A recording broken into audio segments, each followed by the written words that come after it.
Hello friends, this is civil engineer Mukesh Shah और मैं आपका तहे दिल से स्वागत करता हूं आपके अपने चैनल लर्निंग सिविल टेक्नोलॉजी में। आज के वीडियो में हम लोग बात करने वाले हैं कि जो हम लोग पुट्टी अप्लाई करते हैं अपने घर में इंटीरियर के दौरान या पेंटिंग वगैरह करवाना है, तो उससे पहले जो हम लोग पुट्टी अपने वॉल पे करवाते हैं ना, उसको करने से पहले हम लोग को किन किन बातों का ध्यान रखना है। तो ये एक तरीके से चेकलिस्ट भी हो सकती है।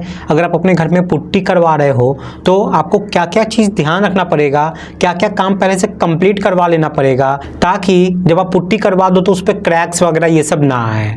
तो इसके लिए आपको क्या क्या चीज़ ध्यान रखना है वो सब मैं इस वीडियो में बताऊंगा। पुट्टी को हम लोग कैसे मिक्सअप करते हैं कि पानी ज़्यादा ना हो जाए, पुट्टी ज़्यादा ना हो जाए, तो क्या रेशियो में मिक्स करेंगे, पानी कम पुट्टी ज़्यादा या पुट्टी कम हो गया पानी ज़्यादा हो गया तो ये हेरफेर हो सकता है। इसलिए मैं आप लोग को बता दूंगा कि किस हिसाब से आपको मिक्सअप करना है और किन किन बातों का ध्यान रखें। अगर आप पुट्टी करोगे ना तो कभी क्रैक्स वगैरह सब नहीं आएंगे। ठीक है, तो वीडियो का एंड तक जरूर देखिएगा, जिसके लिए ये वीडियो बनी हुई है। अगर आपके लिए काम की है तो अच्छी बात है, या इसको शेयर कर दीजिएगा ज़्यादा से ज़्यादा, ताकि दूसरे लोग को भी इससे बहुत ज़्यादा हेल्प मिल जाए।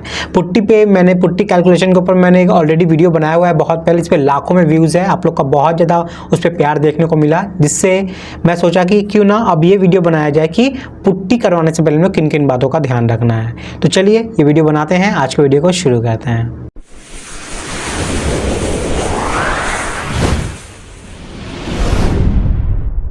तो पुट्टी करवाने से पहले सबसे पहला काम जो आपको यहाँ पे ध्यान रखना है वो क्या है कि आपके घर में जो है प्लास्टर आपको कंप्लीट रखना होगा हर एक कोने कोने पे।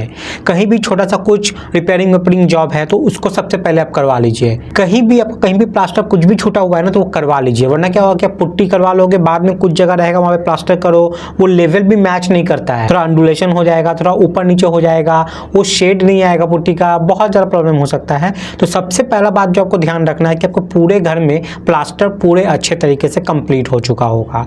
और ये नहीं कि प्लास्टर आज खत्म हुआ है तो हम कल से पुट्टी कर देंगे, कम से कम आपको 10 दिन रुकना पड़ेगा। ठीक है, क्योंकि आपको क्यूरिंग ही करना है 7 से 10 दिन उस प्लास्टर का। अगर आप सही से क्यूरिंग नहीं करोगे तो क्या प्रॉब्लम आती है ना, प्लास्टर के ऊपर जब आप पुट्टी करोगे तो प्लास्टर को तो पानी मिला नहीं है, वो पुट्टी से क्या करेगा, उस पानी को ले लेगा, और जैसे पुट्टी से पानी ले लेगा पुट्टी सूखा हो जाएगा और वहाँ पे क्रैक डेवलप हो जाएगा।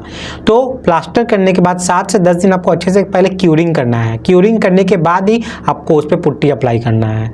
तो ध्यान रखें, प्लास्टर कंप्लीट होना चाहिए और क्यूरिंग कंप्लीट होना चाहिए 10 दिन तक, उसके बाद ही आपको पुट्टी अप्लाई करना है। ये तो पहली बात हो गई। नेक्स्ट जो पॉइंट आपको यहाँ पे ध्यान देनी है वो क्या है कि मान लो प्लास्टर कंप्लीट है, ठीक है, प्लास्टर कंप्लीट होने के बाद कुछ दिन बाद उसमें क्रैक्स देखने को मिलते हैं। अगर आपको क्रैक्स कहीं पे देख रहा है तो उसको, अगर पतला क्रैक्स है तो उसको छील के पहले उसको अच्छे से थोड़ा कड़ा मसाला बनाकर, सीमेंट का जो पेस्ट होता है थोड़ा कड़ा, ज़्यादा सीमेंट रहेगा, पानी थोड़ा कम रहेगा, ऐसा थोड़ा सा हाई रिच मोटर बनाइए, कड़ा मसाला बनाइए और उससे वहाँ पे रिपेयरिंग कर दीजिए। रिपेयरिंग आपको कर लेना है। क्लियर हो गया, प्लास्टर हो जाना चाहिए, क्यूरिंग अच्छे से होना चाहिए। उसके बाद देखो कहीं पे क्रैक्स वैक्स आए हैं, आपको दिख रहा है तो उसको रिपेयरिंग कर दो पहले। ठीक है, उसके बाद नेक्स्ट पॉइंट आपको ध्यान देनी है कि अच्छे से उस घर में आपको साफ सफाई होना चाहिए, नहीं कि धूल जमा हुआ है, ये नहीं होना चाहिए। ठीक है, आपको साफ सुथरा, कोई भी डर्ट है, कुछ भी मतलब झोल उल कुछ भी लगा हुआ है, उस सबको अच्छे से साफ कर लेना होगा। कोशिश करना पानी से साफ करने का, ताकि जितनी भी गंदगी है उस दीवार पे वो सब झड़ जाए वहां से। ठीक है, पानी से साफ किया करोगे तो बहुत अच्छा रहेगा, वरना पुट्टी जब करोगे तो उसमें वो ब्राइटनेस नहीं आएगा, वो कलर निखर के नहीं आएगा। और बहुत बार क्या होता है कि गंदा रहा, गंदे के ऊपर पुट्टी मार दी है तो क्या होगा कि झड़ भी जाता है, वो बॉन्डिंग नहीं बना पाएगा ना उसके साथ। समझ में आ गया? तो साफ सफाई तो कंप्लीट हो गई। उसके बाद आपको अपने वॉल की धुलाई करनी है, पानी से धुलाई करनी है पुट्टी से पहले। ठीक है, अब ये क्यों? क्योंकि देख लो आपका दीवार तो सूखा हुआ होगा ना, क्यूरिंग भले कर दिए हो, मान लीजिए आप कल से इस पुट्टी करने वाले हो, लेकिन पुट्टी अप्लाई करने से पहले दीवार सूखा सूखा रहता है हल्का, तो कोशिश कीजिएगा पुट्टी अप्लाई करने से जस्ट आधा घंटा पहले आपको वॉल को भिगा देना है। वॉल को भिगा देना है ताकि जितना उसको पानी उस वक्त चाहिए हो वो ले ले, और ये ना कि पुट्टी से पानी लेके पुट्टी को कमजोर बना दे और पुट्टी में क्रैक आ जाए। तो पुट्टी शुरू करने से पहले आधा घंटा पहले, 1 घंटा पहले आप दीवार को पहले भिगा दीजिए पानी से। समझ में आ गया? पुट्टी से पूरा दीवार भिगा दीजिए, सीलिंग भिगा दीजिए, जहां भी आपको पुट्टी करनी है उसको भिगा दीजिए। उसके बाद नेक्स्ट अब आपको पुट्टी अप्लाई करना है। अब पुट्टी अप्लाई करना है तो भाई पहले तो मिक्सचर बनाना पड़ेगा ना उसका। हाँ, तो पुट्टी जो भी कंपनी का आप लेके आते हो उसका जो बैग रहेगा आपके पास, उस बैग के पीछे में जितना भी इंपॉर्टेंट पॉइंट्स नोट्स दिए गए हैं उसको एकदम अच्छे से आप स्टडी कीजिए, क्योंकि वहीं पे लिख दिया रहता है कि आपको कितना मिक्सअप करना है। हर कंपनी का अलग अलग कंसिस्टेंसी के साथ जो पुट्टी वो बनाई जाती है। तो किसी में पानी का रेशियो थोड़ा कम रहता है, किसी में थोड़ा ज़्यादा रहता है, इस हिसाब से रहता है। तो मैं जनरल एक थंब रूल आपको बता दूंगा, लेकिन मैं बोल रहा हूँ सबसे पहले आपको नोट्स पढ़ना है। वहाँ पे दिया रहता है कि आप इस हिसाब से आप पुट्टी को मिक्सअप करना है। उससे करने से क्या होगा ना कि जो पुट्टी का जो घोल जो बनेगा वो एकदम अच्छा बनता है, यूनिफॉर्म बनता है। साथ में जो कंपनी बोलती है ना कि मेरे एक बैग में आपका जो इतना स्क्वायर फीट कवर हो जाएगा, वो भी कवर हो जाएगा। आप खुद से थोड़ा गाढ़ा बना दोगे तो आप सोच रहे हो कि गाढ़ा बना रहे तो ज़्यादा मजबूत बन रहा है, नहीं, ऐसा नहीं है कुछ। इससे आपका कॉस्ट ज़्यादा लगेगा। आप ज़्यादा क्यों ऐसा बनाओगे? जितना रिक्वायरमेंट है उतना ही आपको बनाना है, और ज़्यादा मोटा अगर वॉल पे आप अप्लाई करोगे तो वो पपड़ी बन के निकलने भी लगता है। इसलिए बैग के पीछे जो भी नोट्स लिखा है उसको अच्छे से पढ़िए, उसी के अकॉर्डिंग कीजिए, ठीक है। अगर नहीं लिखा हुआ है तो आप 2:1 के रेशियो में मिला सकते हैं। मतलब 2 पार्ट आपको लेना है पुट्टी, उसका आधा पार्ट आपको लेना होगा पानी। यानी कि मान लीजिए अगर आप पुट्टी ले रहे हो एक ड्रम में अब 10 किलो का, तो पानी आपको मिलाना है वहाँ पे 5 किलो। मतलब जितना पुट्टी लोगे उसका आधा आपको पानी लेना है और उसको अच्छे से मिक्सअप करना है। हाथ से अगर मिला रहे हो तो आपको कम से कम 10 से 15 मिनट मिलाना पड़ेगा अच्छे से, उसका कोई भी दाना अंदर भी कुछ भी ना रह जाए। और अगर आप मशीन से मिला रहे हो, आजकल तो मशीन मिक्सिंग होती है ना, ग्राइंडर मशीन आता है, उससे मिक्सिंग करते हैं हम लोग, तो उससे भी कम से कम आपको 5 मिनट तो मिलाना ही है, ठीक है। 5 से 6 मिनट एकदम अच्छे से पूरा रगड़ना है। ज़्यादा एक्यूरेट रहता है 5 से 10 मिनट का जो ये टाइम इंटरवल है, ठीक है। लेकिन अच्छी कंपनी का अगर पुट्टी आप लेके आते हो तो 5 मिनट 6 मिनट अगर मिलाते हो अच्छे तरीके से तो आपका हो जाता है। तो मिक्सिंग पे आपको सही तरीके से ध्यान देना है। और ये जो रेशियो मैंने बताया 2:1 का, 2 पार्ट पुट्टी 1 पार्ट पानी। 20 किलो अगर लेते हो पुट्टी तो पानी रहेगा उसमें 10 किलो का।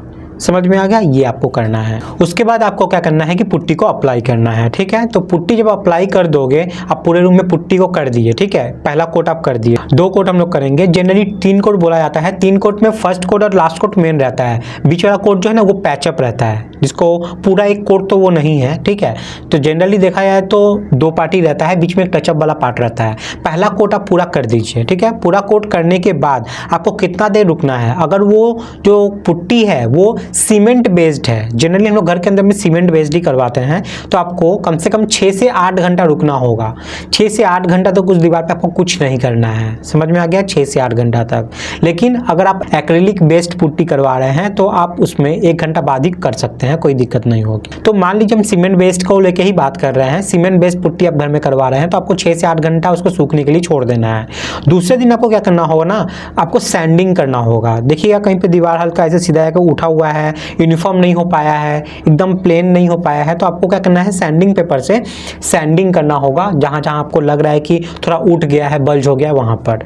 और सैंडिंग करने के बाद आपको टचअप करना होगा, एक पेस्ट बनाना पड़ेगा आपको पुट्टी का, उस पुट्टी से आपको वहां पे टचअप करना है, ठीक है। तो ये हो गया टचअप वाला पार्ट। उसके बाद फाइनल एक कोट और आपको अप्लाई करना पड़ेगा पुट्टी, जो कि आपका एकदम फाइनल स्टेज रहेगा। आपका पूरा रूम जो है एकदम स्मूथ वाले कंडीशन में आ जाएगा उसके बाद। तो ये हो गई पुट्टी का लेयर, ठीक है। अब उसके बाद बहुत कोई ये सोचते हैं कि हम पुट्टी 4 कोट 5 कोट ज़्यादा करवाएंगे तो ज़्यादा मजबूत, ज़्यादा अच्छा लगेगा देखने में। नहीं, ऐसा नहीं है। ज़्यादा मोटा कर दोगे ना तो क्या होगा कि वो पपड़ी बन के निकलना लगेगा बाहर, क्रैक्स आने लगेंगे, बहुत प्रॉब्लम वहाँ पे हो सकता है। तो कोई फ़ायदा ऐसा है नहीं।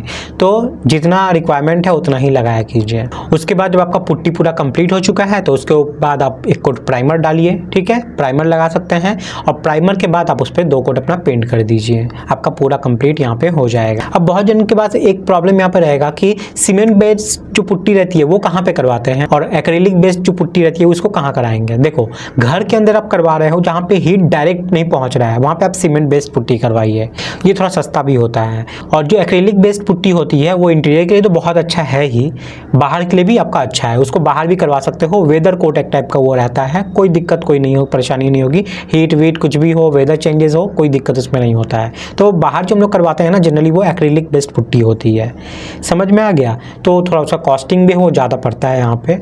तो अगर आपके पास अगर कॉस्ट को लेके कोई दिक्कत नहीं है तो आप एक्रेलिक बेस्ड पुट्टी घर के अंदर भी कराइए, बाहर भी कराइए, उसका फिनिशिंग भी बहुत अच्छा आता है, स्मूथ। तो उम्मीद करते हैं आपको यहाँ पे सारा पॉइंट समझ में आया है।